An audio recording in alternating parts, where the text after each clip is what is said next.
Imagine waking up on a random Tuesday morning.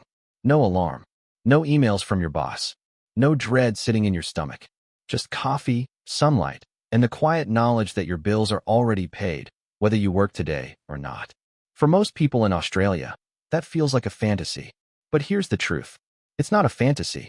It's just math. And by the end of this video, you'll know exactly what number you need to hit to make that morning real. Most people think quitting your job means becoming a millionaire first. That's not true. What you actually need is enough passive income to cover your lifestyle, not a random number some influencer throws around to sound impressive. And here's why this matters right now. Inflation has quietly changed what enough even means. The number your parents needed to retire comfortably is not the number you need today. Most people are planning their financial freedom using outdated assumptions, and that's exactly why so many Australians feel like early retirement is impossible. So let's fix that today. We're going to break down exactly how passive income works, how much you actually need, and the mistakes that keep most people stuck in the 9-to-5 forever. Let's start with the basic idea. Passive income means money that comes in without you trading hours for it. Dividends from shares, rental income from property, interest from savings, distributions from index funds. The dream is simple. Build enough of these income streams so they cover your living expenses. Once that happens, work becomes optional. Here's where things get interesting though. Most people calculate this wrong from the very beginning. They ask, how much money do I need to save? But that's the wrong question. The real question is, how much do I need to spend each year? Because your expenses, not your income, are what actually determine your freedom number. Let's use an example. Say you're living in Brisbane and your yearly expenses, including rent, food, transport, and a bit of fun, add up to around $60,000 a year. To quit your job, you don't need a random pile of cash. You need investments that reliably generate $60,000 a year, year after year, without you touching the principal. This is where a well-known guideline comes in, often called the 4% rule. It comes from research into how much a diversified investment portfolio can safely provide each year without running out over a long retirement. The general idea is this. If you withdraw around 4% of your total portfolio each year, historically, your money has a strong chance of lasting for decades because the market growth replenishes what you spend. So if we use that math, and you need $60,000 a year, you'd need a portfolio of around $1.5 million. I know, that number probably just made some of you flinch. But here's the part most YouTube videos leave out. You don't need to reach that number through savings alone. You need to reach it through compounding, consistency, and time. Let's slow down and imagine two people. Person A starts investing $500 a month at age 25 into a low-cost index fund. Person B waits until age 35 to start investing the exact same amount. By retirement age, Person A could end up with hundreds of thousands of dollars more than Person B, simply because they gave their money more years to grow.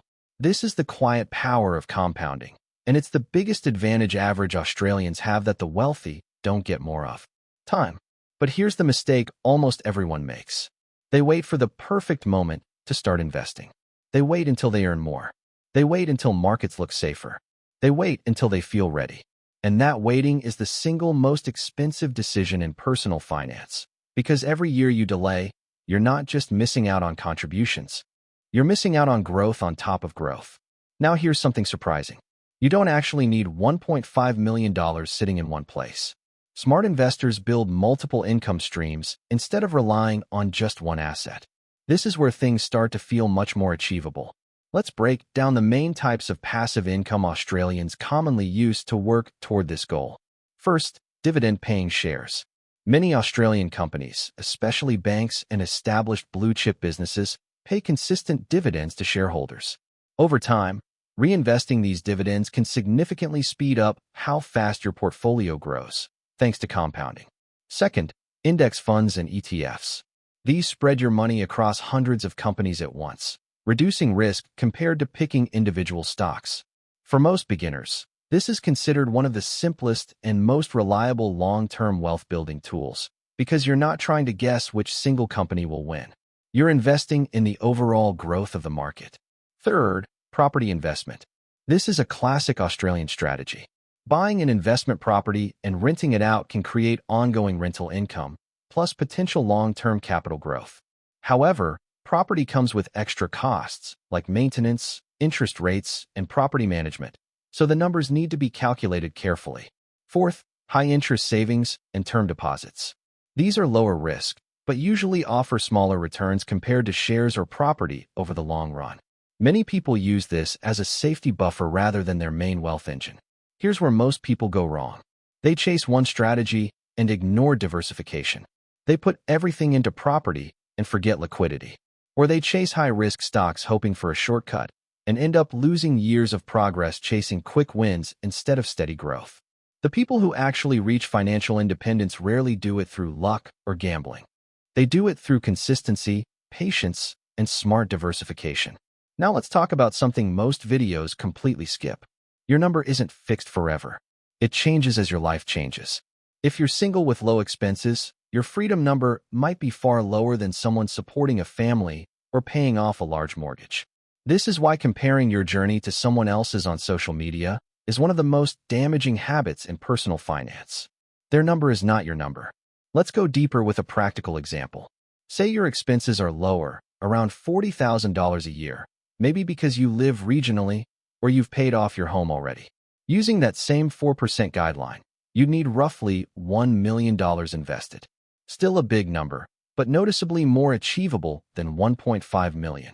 Now flip it. Say your lifestyle costs $90,000 a year. Suddenly your number jumps to around $2.25 million. This is why the passive income question isn't really about a magic number everyone should aim for. It's about understanding your own expenses first, then reverse engineering the investments needed to cover them. Here's an advanced insight most beginners never consider. You don't need your full number to quit your full-time job. Many Australians use a strategy called coast fire, where they invest aggressively early on, then let compounding do the heavy lifting, allowing them to downshift into part-time work or lower-stress jobs, long before hitting their full number. This bridges the emotional gap between grinding forever and waiting until 65, giving people freedom sooner, even if it's not full retirement yet. There's another reason nobody talks about enough. Passive income isn't just about money. It's about buying back your time and your mental energy. Financial freedom isn't necessarily about never working again.